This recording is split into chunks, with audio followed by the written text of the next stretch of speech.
ఆమె నోటి నుంచి నిత్యం జుగుప్సాకరంగా లాలాజలం కారుతూ ఉంటుంది. అత్యంత దారుణంగా మాసిన బట్టల్లో దర్శనమిస్తుంది.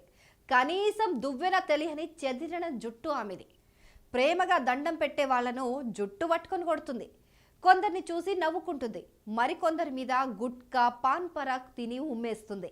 ఎవరితో మాట్లాడదు, కానీ అంతా ఆమె వెంటబడుతున్నారు. ఎంత అమూల్యమైన వస్తువు ఇచ్చినా సరే విసిరి పారేస్తుంది. అయినా సరే ఆమె తిని పారేసిన బిస్కెట్లను మహాప్రసాదంగా స్వీకరిస్తారు.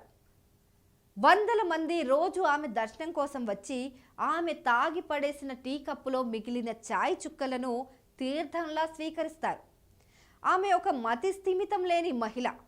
అసలు ప్రపంచంతో సంబంధం లేదన్నట్లుగా తన పని తాను చేసుకుంటూ పోతుంది. అయితే ఆమెను దైవ సమానులుగా భావిస్తున్నారు అక్కడి ప్రజలు. ఆమె నీడ పడడమే మహాభాగ్యంగా కొలుస్తున్నారు.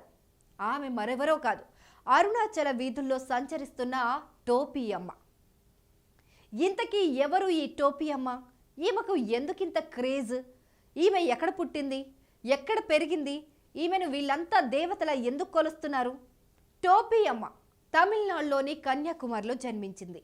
ఆమె అసలు పేరు ఫలని అమ్మ. ఆమెకు కూతురు కూడా ఉంది. 16 ఏళ్ల క్రితం ఆమె తమ్ముడు మరణించాడు. దీంతో ఆమె తీవ్ర శోకంలో మునిగిపోయింది. మతి స్థిమితం కోల్పోయింది. అలా ఏ దిక్కు లేకుండా సంచరిస్తూ వచ్చి ఆమె అరుణాచలం చేరుకుంది. గిరి ప్రదక్షిణలు చేసి సిద్ధ అవధూతగా మారిపోయింది. ఇప్పటికే 11,000కు పైగా గిరి ప్రదక్షిణలు చేసిన ట్రాక్ రికార్డ్ ఆమెది. ఆవిడ ఎవరినైనా చూసి నవ్వితే వారికి డబ్బులు వస్తాయని, ఆమె తొక్కిన మట్టిని తీసుకెళ్లి ఇంట్లో పూజిస్తే సిరి సంపదలు వస్తాయని, ఆమెను తాకితే ఎంతటి మొండి వ్యాధైనా సరే నయమైపోతుందని ఈమె భక్తుల నమ్మకం. మోక్ష మార్గాన్ని కనుక్కొని జ్ఞానం పొందినట్లే నిత్యం ఆ అరుణాచల వాసుడి చెంత గిరి ప్రదక్షిణ చేస్తుంది. మరి ఆమె ఎలా వెలుగులోకి వచ్చిందనే కదా మీ డౌట్. ఇదిగోండి, ఇక్కడ కనిపిస్తున్న వ్యక్తి పేరు మణిమారన్. దాదాపు 5,000 మంది అనాథ శవాలకు అంత్యక్రియలు చేసి అప్పటి ముఖ్యమంత్రి జయలలిత, సూపర్ స్టార్ రజనీకాంత్ వంటి వాళ్లతో ప్రశంసలు అందుకున్న వ్యక్తిన. 16 ఏళ్లుగా టోపీ అమ్మకు సేవ చేస్తున్న అపర భక్తుడితడు. 16 ఏళ్ల క్రితం ఆయన అరుణాచలం వచ్చినప్పుడు టోపీ అమ్మ అతన్ని తాకిందిట. ఎప్పటి నుంచో కిడ్నీలో రాళ్ల సమస్యతో బాధపడుతున్న మణికి ఆ రోజు ఏదో తెలియని శక్తి ప్రవేశించినట్టయింది.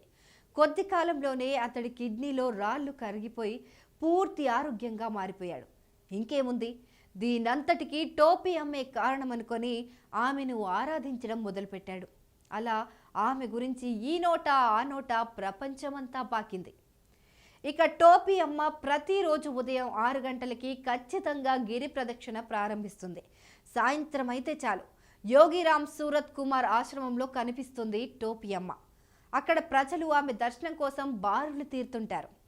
అయితే ఈమెను ప్రజలు ఎందుకు ఆరాధిస్తున్నారనే దాని వెనకాల మరో కథ కూడా ప్రాచుర్యంలో ఉంది. దీని ప్రకారం కారు టైర్ కింద పడిపోయిన ఒక కుక్క పేగులన్నీ బయటకు రాగా ఆమె ఆ పేగుల్ని చేతితో కడుపులోకి నెట్టి ఆ కుక్కకు మళ్ళీ ప్రాణం పోసిందట. ఆ తర్వాత నుంచి ప్రజలు ఆమెను దేవతగా పూజిస్తూ వచ్చారు. అయితే కొన్నేళ్ల తర్వాత ఆమె మరణించి మళ్ళీ టోపీ అమ్మగా జన్మించిందని కొందరి విశ్వాసం. ఎవరి నమ్మకం వారిది. ఈ టోపీ అమ్మకు శక్తులున్నాయో లేదో తెలియదు, కానీ ఆమెను విపరీతంగా పూజించే భక్తుల నమ్మకానికి మాత్రం ఎంతో కొంత శక్తి ఉందే ఉంటుంది. ఆ నమ్మకమే వారిని ఇలా నడిపిస్తుంది.